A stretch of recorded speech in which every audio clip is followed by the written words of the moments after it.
GK मस्ती MS में आप लोगों का फिर एक बार स्वागत है। हम लोगों ने मराठा साम्राज्य कंप्लीट कर लिया था लूसेंट किरण और लूसेंट ऑप्शनल से भी। 14वां जो टॉपिक है लूसेंट ऑप्शनल में यूरोपियों का आगमन। तो यूरोपियों का आगमन में पहला 1 से 20 तक क्वेश्चन होंगे और लूसेंट बुक से उत्तरकालीन मुगल सम्राट होगा। आधुनिक भारत से शुरुआत हो रही है, मतलब आधुनिक युग से लूसेंट वाली एक्सप्लेन में, और भारत में यूरोपीय व्यापारिक कंपनियों का आगमन भी बताया जाएगा। तो पहला क्वेश्चन है सूची 1 सूची 2 यूरोपीय व्यापारिक कंपनियां और उनका स्थापना वर्ष। तो पुर्तगाली ईस्ट इंडिया कंपनी 1498 ईस्वी में, ब्रिटिश ईस्ट इंडिया कंपनी 1600 ईस्वी में, डच ईस्ट इंडिया कंपनी 1602 ईस्वी में, फ्रेंच ईस्ट इंडिया कंपनी 1664 ईस्वी में, ब्रिटिश ईस्ट इंडिया कंपनी 1600 ईस्वी में और डच ईस्ट इंडिया कंपनी 1602 ईस्वी में, फ्रेंच ईस्ट इंडिया कंपनी 1664 ईस्वी में। तो ये तो स्थापना वर्ष हुआ यूरोपीय व्यापारिक कंपनियों का। अब देखते हैं आधुनिक भारत में उत्तरकालीन मुगल सम्राट। उत्तराधिकार युद्ध में गुरु गोविंद सिंह ने बहादुर शाह का साथ दिया था। बहादुर शाह का पूर्व का नाम मुअज्जम था। बहादुर शाह को शाह ए खबर के उपनाम से पुकारा जाता था। शाह ए खबर। जहांदार शाह अपने शासन में लाल कुमारी नाम की वेश्या को हस्तक्षेप करने का आदेश दे रखा था। जहांदार शाह अपने शासन में लाल कुमारी नाम की वेश्या को हस्तक्षेप करने का आदेश दे रखा था। मुगलकालीन इतिहास में सैयद बंधु हुसैन अली खां और अब्दुल्ला खां को शासक निर्माता के रूप में जाना जाता है। जहांदार शाह को लंपट मूर्ख भी कहा जाता है। जहांदार शाह को लंपट मूर्ख भी कहा जाता था। फर्रुख सियर को मुगल वंश का घृणित कायर कहा गया है। फर्रुख सियर को मुगल वंश का घृणित कायर कहा गया है। अब है मुगलों से स्वतंत्र होने वाले राज्य एवं संस्थापक। जैसे अवध को स्वतंत्र कराने में शहादत खां का हाथ था। हैदराबाद को स्वतंत्र कराने में चिन किलिच खां या निजाम उल मुल्क आसफ जहां का हाथ था। रुहेलखंड का स्वतंत्र कराने में हाथ वीर दाऊद एवं अली मोहम्मद खां का था। बंगाल का हाथ मुर्शिद कुली खां का था। कर्नाटक को स्वतंत्र कराने में सादुतुल्ला खां का हाथ था। भरतपुर में हाथ था चूड़ामन एवं बदन सिंह का। चूड़ामन एवं बदन सिंह का। मुगल सम्राट मोहम्मद शाह ने शहादत खां को बुरहान उल मुल्क की उपाधि दी। शहादत खां का असली नाम मीर मोहम्मद आमीन था। शहादत खां का असली नाम मीर मोहम्मद आमीन था। तो ये तो हुआ जहांदार शाह को लंपट मूर्ख कहा जाता था। ये तो कुछ स्वतंत्र राज्य हुए जो मुगलों से स्वतंत्र हुए। और किसने स्वतंत्र कराया? अवध शहादत खां, हैदराबाद चिन किलिच खां या निजाम उल मुल्क असफ जहां, रुहेलखंड वीर दाऊद एवं अली मोहम्मद खां, बंगाल मुर्शिद कुली खां, कर्नाटक सादुतुल्ला खां, भरतपुर चूड़ामन एवं बदन सिंह। जहांदार शाह को लंपट मूर्ख भी कहा जाता था। फर्रुख सियर को मुगल वंश का घृणित कायर कहा गया। सुंदर युवतियों के प्रति अत्यधिक रुझान के कारण मोहम्मद शाह को रंगीला बादशाह कहा जाता था। एक संगीतकार के रूप में मोहम्मद शाह ने अनेक ख्यालों की रचना की। मोहम्मद शाह ने अनेक ख्यालों की रचना की। तुरानी सैनिक हैदर बेग ने 9 अक्टूबर 1720 ईस्वी को तुरानी सैनिक हैदर बेग ने 9 अक्टूबर 1720 ईस्वी को सैयद बंधु हुसैन अली खां की हत्या कर दी। मोहम्मद शाह के शासनकाल में ही हैदराबाद के चिन किलिच खां ने निजाम उल मुल्क की उपाधि धारण की और 1725 ईस्वी में स्वतंत्र राज्य की स्थापना की। हैदराबाद की स्थापना तुरानियों ने एवं अवध की स्थापना ईरानियों ने की थी। हैदराबाद की स्थापना तुरानियों ने और अवध की स्थापना ईरानियों ने की थी। ईरान यानी फारस के सम्राट नादिर शाह ने 1739 ईस्वी में दिल्ली पर आक्रमण किया। उस समय दिल्ली का शासक मोहम्मद शाह था। नादिर शाह को ईरान का नेपोलियन भी कहा जाता है। नादिर शाह लगभग 70 करोड़ रुपए की धनराशि और शाहजहां का बनवाया हुआ तख्ते हाउस यानी पीकॉक थ्रोन तथा कोहिनूर हीरा लेकर फारस वापस लौटा। तख्ते ताउस यानी मयूर सिंहासन पर बैठने वाला अंतिम मुगल शासक मोहम्मद शाह था। शाह आलम द्वितीय अली गौहर के शासनकाल में 1803 ईस्वी में अंग्रेजों ने दिल्ली पर कब्जा कर लिया। पानीपत के तृतीय युद्ध 1761 ईस्वी में मराठा एवं अहमद शाह अब्दाली की सेना के बीच हुआ और इस युद्ध में मराठों की हार हुई। गुलाम कादिर खान ने 1806 ईस्वी में शाह आलम द्वितीय की हत्या करवा दी। बहादुर शाह द्वितीय, जिसे जफर कहा जाता है, अंतिम मुगल सम्राट था। 1857 ईस्वी की क्रांति में भाग लेने के कारण अंग्रेजों द्वारा बहादुर शाह जफर को बंदी बना लिया गया एवं रंगून भेज दिया गया। लाल किला स्थित हीरा महल बहादुर शाह जफर ने बनवाया था। हयात बख्श बाग लाल किला दिल्ली में स्थित है। अहमद शाह अब्दाली का वास्तविक नाम अहमद खां था। इसने 8 बार भारत पर आक्रमण किया। अहमद खां था, 8 बार भारत पर आक्रमण किया।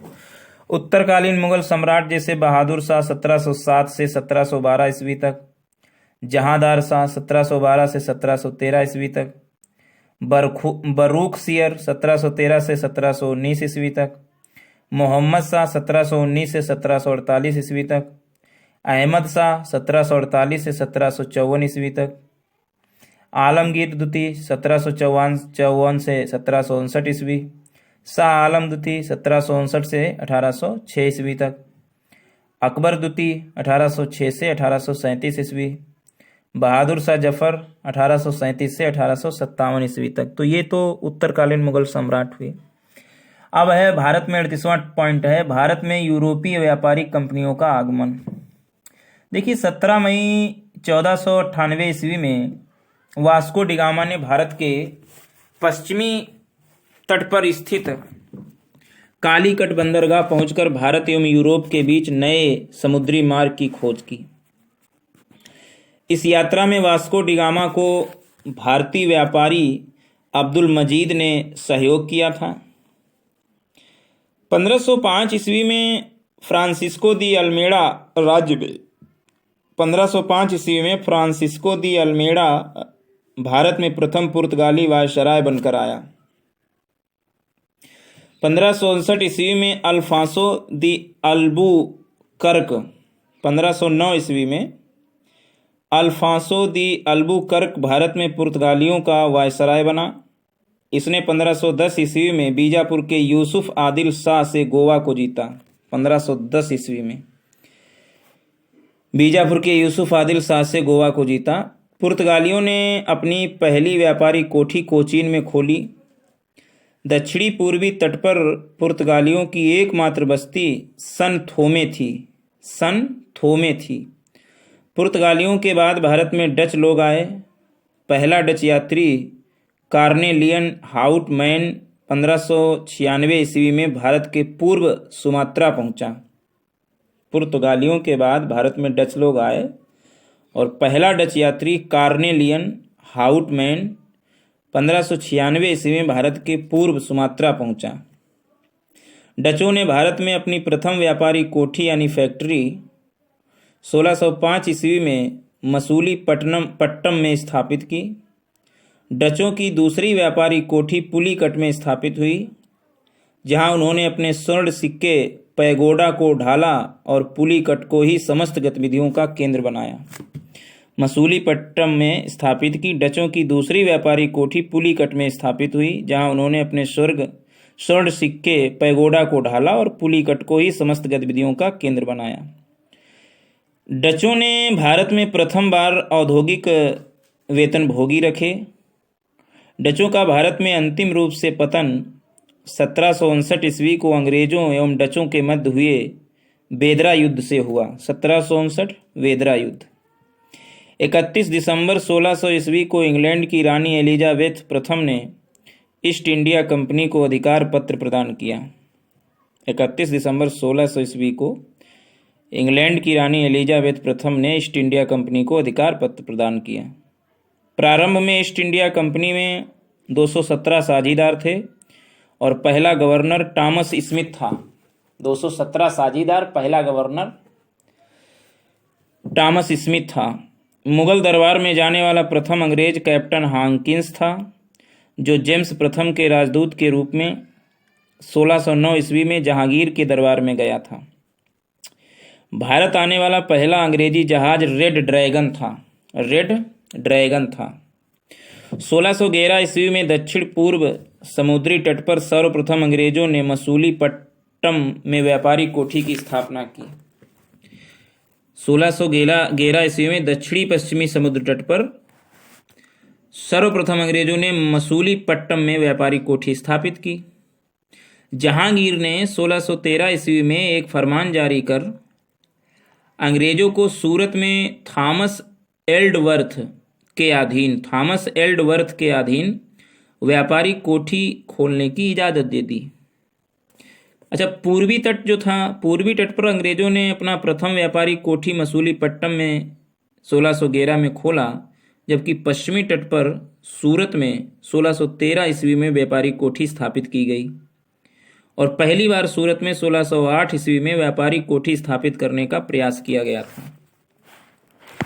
आगे पॉइंट, 1615 ईस्वी में सम्राट जेम्स प्रथम ने सर टॉमस रो को अपना राजदूत बनाकर मुगल सम्राट जहांगीर के दरबार में भेजा। सर टॉमस रो जो था फरवरी 1619 ईस्वी तक भारत में रहा। रो जहांगीर एवं खुर्रम यानी शाहजहां से अंग्रेजों के लिए कुछ व्यापारिक छूट प्राप्त करने में सफल हुआ। जो टॉमस रो था जहांगीर और शाहजहां से कुछ छूट प्राप्त करने में सफल रहा। 1632 ईस्वी में गोलकुंडा के सुल्तान ने अंग्रेजों को एक सुनहला फरमान यानी गोल्डन फरमान दिया, जिसके अनुसार अंग्रेज सुल्तान को 500 पैगोडा वार्षिक कर देकर गोलकुंडा राज्य के बंदरगाह पर स्वतंत्रता पूर्वक व्यापार कर सकते थे। 1639 ईस्वी में अंग्रेज फ्रांसिस डे ने चंद्रगिरी के राजा से मद्रास पट्टे पर लिया। अंग्रेज जो था फ्रांसिस डे, उसने चंद्रगिरी के राजा से मद्रास पट्टे पर लिया और वहीं एक किलाबंद कोठी का निर्माण किया। इस कोठी का नाम फोर्ट सेंट जॉर्ज पड़ा और यहीं फोर्ट सेंट जॉर्ज कालांतर में कोरोमंडल तट पर अंग्रेजी मुख्यालय बना। 1661 ईस्वी में पुर्तगाली राजकुमारी कैथरीन ऑफ ब्रेगेंजा एवं ब्रिटेन के राजकुमार चार्ल्स द्वितीय का विवाह हुआ। इस अवसर पर दहेज के रूप में पुर्तगालियों ने चार्ल्स द्वितीय को बंबई प्रदान किया। 1668 ईस्वी में चार्ल्स द्वितीय ने बंबई को 10 पाउंड के वार्षिक किराए पर ईस्ट इंडिया को दे दिया।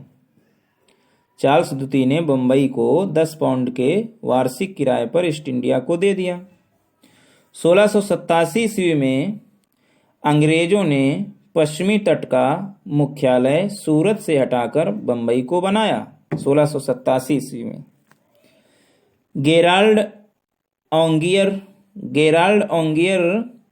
1669 से 1677 ईस्वी तक गेराल्ड ओंगियर सूरत का प्रेसिडेंट एवं बंबई का गवर्नर जो था। सूरत का प्रेसिडेंट गेराल्ड ओंगियर और बंबई का गवर्नर ने बंबई शहर की स्थापना की। गेराल्ड ओंगियर जो सूरत का प्रेसिडेंट और बंबई का गवर्नर था, उसने बंबई शहर की स्थापना की। बंगाल के शासक बंगाल का जो शासक शाह सुजा ने सर्वप्रथम 1651 ईस्वी में अंग्रेजों को व्यापारिक छूट की अनुमति दी।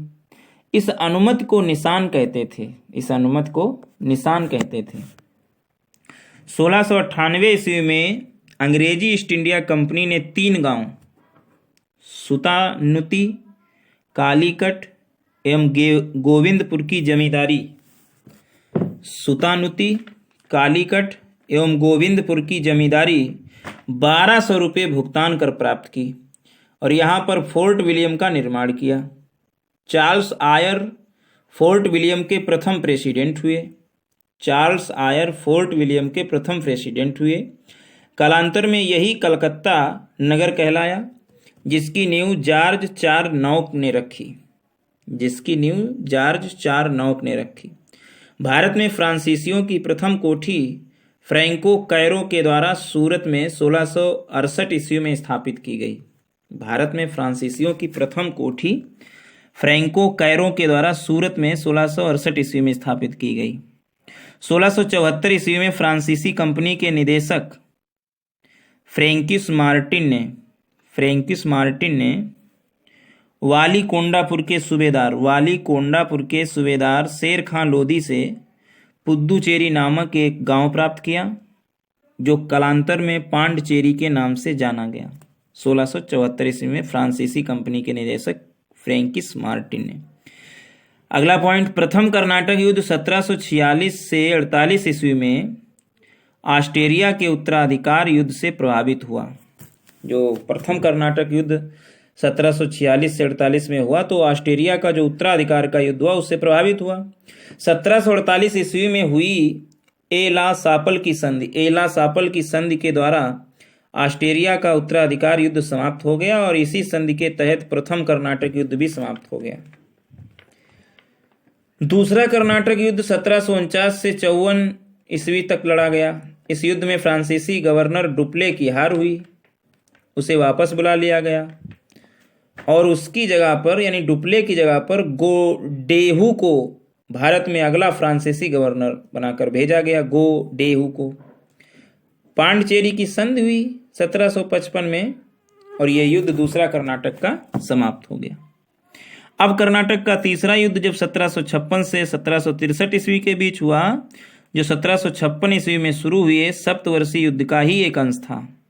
56 से 63 है। पेरिस की संधि होने पर यह युद्ध भी समाप्त हो गया। 1756 से 1763 तक कर्नाटक का तीसरा युद्ध पेरिस की संधि से समाप्त हो गया। 1760 ईस्वी में अंग्रेजी सेना ने सर आयरकूट के नेतृत्व में वांडीवास की लड़ाई में फ्रांसीसियों को बुरी तरह हराया। 1761 ईस्वी में अंग्रेजों ने पांडचेरी को फ्रांसीसियों से छीन लिया।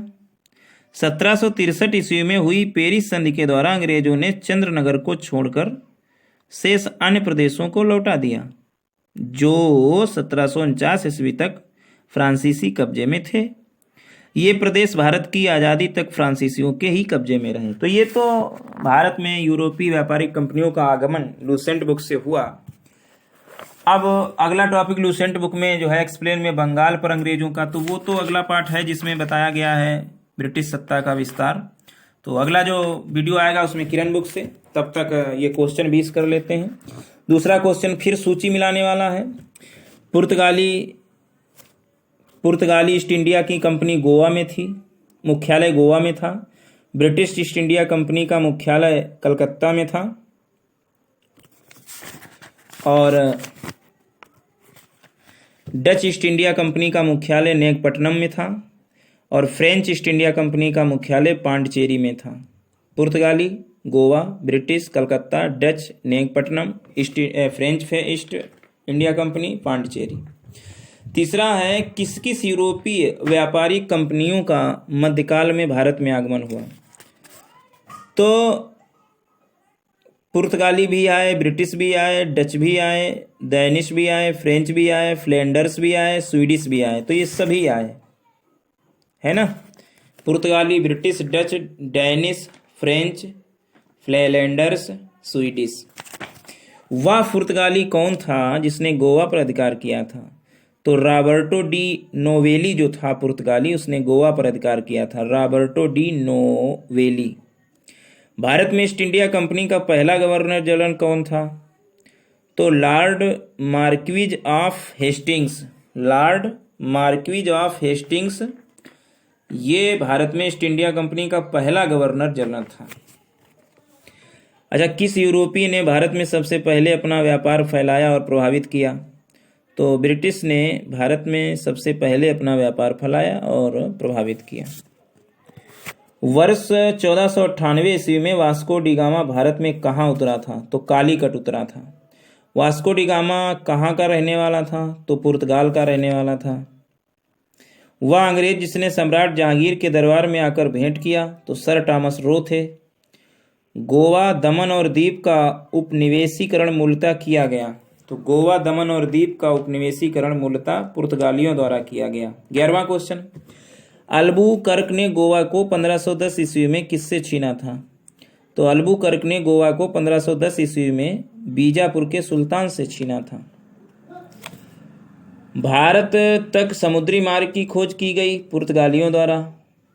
13वां क्वेश्चन, ब्रिटिशों ने भारत में सूरत में अपनी पहली फैक्ट्री स्थापित करने की अनुमति निम्नलिखित में से किससे प्राप्त की? तो ब्रिटिशों ने भारत में सूरत में अपनी पहली फैक्ट्री स्थापित करने की अनुमति जहांगीर से प्राप्त की। भारत के समुद्री मार्ग की खोज किसने की? तो वास्को डी गामा ने भारत के समुद्री मार्ग की खोज की। तृतीय कर्नाटक युद्ध एंग्लो फ्रेंच संघर्ष की समाप्ति किस संधि से हुई? तो पेरिस की संधि से तृतीय कर्नाटक युद्ध की समाप्ति हुई, एंग्लो फ्रेंच संघर्ष।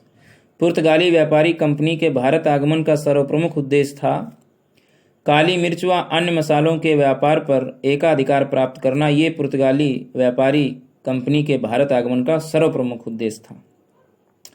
17वां क्वेश्चन है, जब 17 मई 1498 ईस्वी में वास्को डी गामा कालीकट में उतरा तो किसने उसका स्वागत किया? तो कालीकट यानी कोझिकोड के राजा जमोरिन ने स्वागत किया। कोझिकोड के राजा जमोरिन ने स्वागत किया।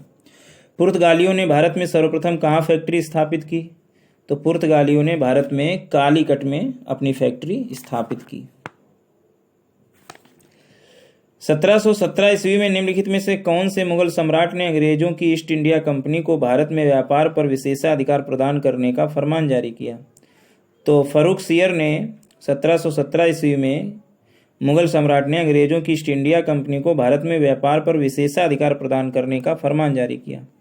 20वां क्वेश्चन है, ब्रिटिश के साथ बेसीन की संधि निम्नलिखित पेशवाओं में से किसने की थी? तो ब्रिटिश के साथ बेसीन की संधि बाजीराव द्वितीय ने की थी। तो ये तो 20 क्वेश्चन हुए। अगला आएगा 20 क्वेश्चन और एक्सप्लेन आएगा किरण बुक से। Thanks for watching.